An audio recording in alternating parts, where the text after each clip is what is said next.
नमस्कार, मैं सुनील कुमार सिंह। आप देख रहे हैं बहुजन भारत न्यूज। मोदी सरकार ने केंद्रीय कर्मचारियों को दी बड़ी सौगात। प्रधानमंत्री श्री नरेंद्र मोदी जी की अध्यक्षता में कैबिनेट की बैठक में यूनिफाइड पेंशन स्कीम को दी मंजूरी।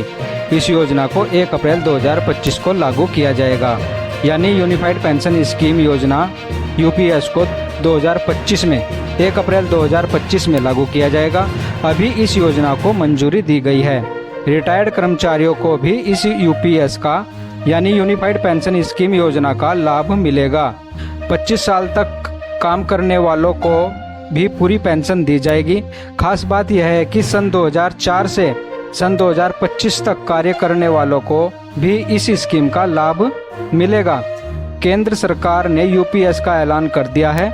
केंद्र सरकार के 25 लाख कर्मचारी हैं। इस सभी कर्मचारियों को इस योजना का लाभ मिलेगा, इस स्कीम का लाभ मिलेगा।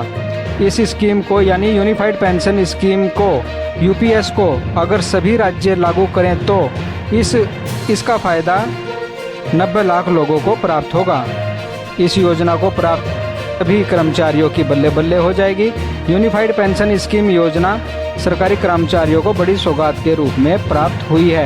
आइए देखते हैं केंद्रीय मंत्री श्री अश्विनी वैष्णव जी की ये खास रिपोर्ट।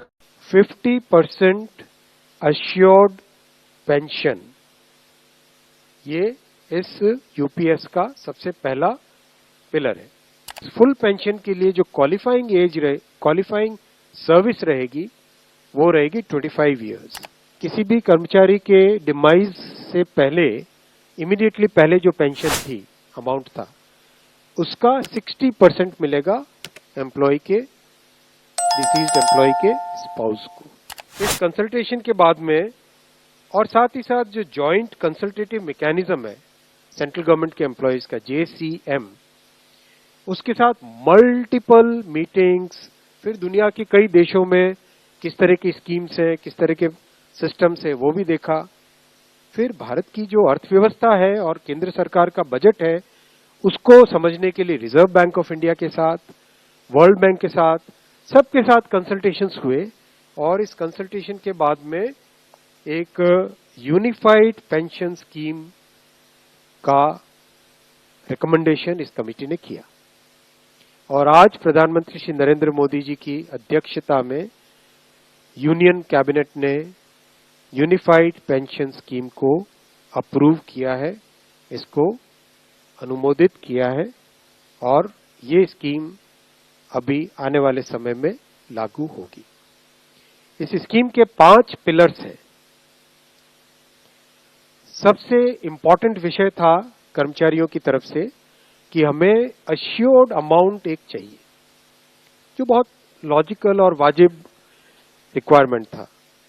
तो इस डिमांड पे एक मेथोडिकल वे में काम करके और एक्चुअरियल साइंसेस, जो लोग आगे का भविष्य का रिक्वायरमेंट वगैरह कंप्यूट करने का एक तरीका होता है जिसको एक्चुअरियल साइंस बोलते हैं, उनके साथ मिलके कई तरह के फाइनेंशियल मॉडल्स को प्रोजेक्ट करके और सबके साथ मिलके एक सिस्टमेटिक तरीके से 50% अश्योर्ड पेंशन, ये इस यूपीएस का सबसे पहला पिलर है।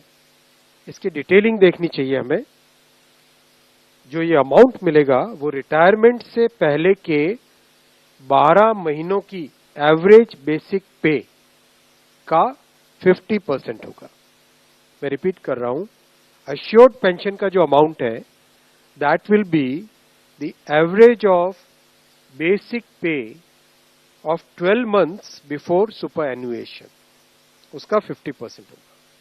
और इस फुल पेंशन के लिए जो क्वालिफाइंग सर्विस रहेगी वो रहेगी 25 इयर्स, यानी 25 वर्ष तक अगर किसी ने काम किया है, सेवा की है, तो उसको फुल पेंशन यानी जो ये अश्योर्ड पेंशन का अमाउंट है वो मिलेगा। 25 साल से अगर कम है लेकिन 10 साल से ज्यादा है तो उसमें प्रोपोर्शनेट पेंशन रहेगी, प्रो रेटा वो पेंशन का अमाउंट बनेगा। जो कभी किसी कर्मचारी की डेथ हो जाए तो फैमिली पेंशन एक बहुत बड़ा स्पाउस के लिए ये बहुत बड़ी एम्प्लॉयज की एक रिक्वायरमेंट थी, डिमांड थी। तो सेकंड पिलर इस यूपीएस का है अश्योर्ड फैमिली पेंशन। किसी भी कर्मचारी के डिमाइज से पहले, इमीडिएटली पहले जो पेंशन थी, अमाउंट था, उसका 60% मिलेगा एम्प्लॉय के, डिसीज्ड एम्प्लॉय के स्पाउस को। ये सेकंड पिलर है। थर्ड पिलर है अश्योर्ड मिनिमम पेंशन। कई बार देखा कि सर्विस कम होती है और कंट्रीब्यूशन जितना हुआ है उससे एक सफिशिएंट अमाउंट नहीं मिल पाता था, और ये अपने आप में एक बड़ा विषय था केंद्र सरकार के कर्मचारियों का और एनपीएस में जुड़े सभी कर्मचारियों का। इसीलिए एक minimum assured pension, assured minimum pension 10,000 rupees per month, वो इसमें यूपीएस में थर्ड पिलर ये रखा गया है। इसके साथ आगे वाले पॉइंट को जोड़ के करेंगे तो अगर डीएनएस रिलीफ यानी महंगाई से रिलेटेड रिलीफ जो मिलेगी तो वो आज की तारीख में होते होते करीब करीब 15,000 रुपए पर मंथ हो जाती है, which is a substantial relief part of this entire pension system. Fourth pillar है इन्फ्लेशन के साथ इंडेक्सेशन।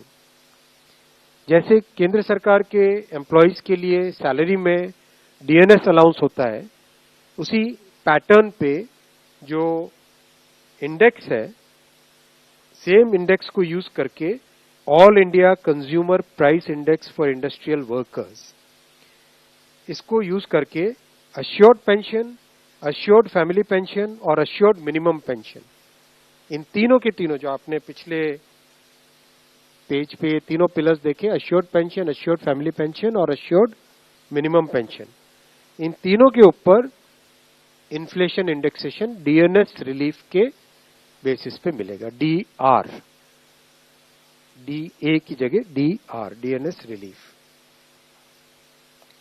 पांचवा पिलर है इस स्कीम का lump sum payment at superannuation in addition to gratuity. ये एक तरीके से बहुत ही इंपॉर्टेंट और बहुत ही बड़ी एक रिलीफ मिलेगी। जब सुपर एन्युएशन होता है तो उसके बाद में इंसान अपनी लाइफ को प्लानिंग जिस तरह से करना चाहिए, तब कई बड़े खर्चे आते हैं, इसलिए ये लंप सम एक अमाउंट तय किया गया। यह है कि हर 6 महीने की सर्विस के लिए मंथली एमोल्यूमेंट्स विच मीन्स पे एंड डीए कंबाइंड, उसका 10% अमाउंट। तो ये एक अपने आप में सब्सटैंशियल एक अमाउंट रह जाएगा। जैसे मान लीजिए किसी का 30 इयर्स की सेवा है तो उसमें करीब करीब 6 महीने की सैलरी, समरतन साहब दैट्स करेक्ट ना, करीब करीब 6, तो उसको 6 महीने की इमोल्यूमेंट्स जो उसकी रहेगी पे प्लस डीए मिला के, वो एक लमसम अमाउंट की तरह मिलेगा। ये 5 पिलर्स को लेके आज यूनिफाइड पेंशन स्कीम अप्रूव हुई है। ये स्कीम केंद्र सरकार के करीब 23 लाख कर्मचारी, करीब 23 लाख एम्प्लॉयज हैं, उनको इसका बेनिफिट मिलेगा। ऑप्शन रहेगा, कोई अगर एनपीएस में रहना चाहे तो एनपीएस में रह सकता है, यूपीएस में ऑप्ट करना चाहे which is naturally a very attractive scheme, तो उसमें ऑप्ट कर सकता है। प्लस राज्य सरकारें अगर इसी फ्रेमवर्क को, इसी आर्किटेक्चर को यूज करना चाहे तो राज्य सरकारें भी इस आर्किटेक्चर को यूज कर सकती है। अगर राज्य सरकार के कर्मचारी भी इसमें शामिल होते हैं तो करीब 90 लाख के आसपास टोटल कर्मचारी इसका बेनिफिट मिलेगा। सबसे इंपॉर्टेंट जो आज के इस फैसले का बहुत ही महत्वपूर्ण पार्ट है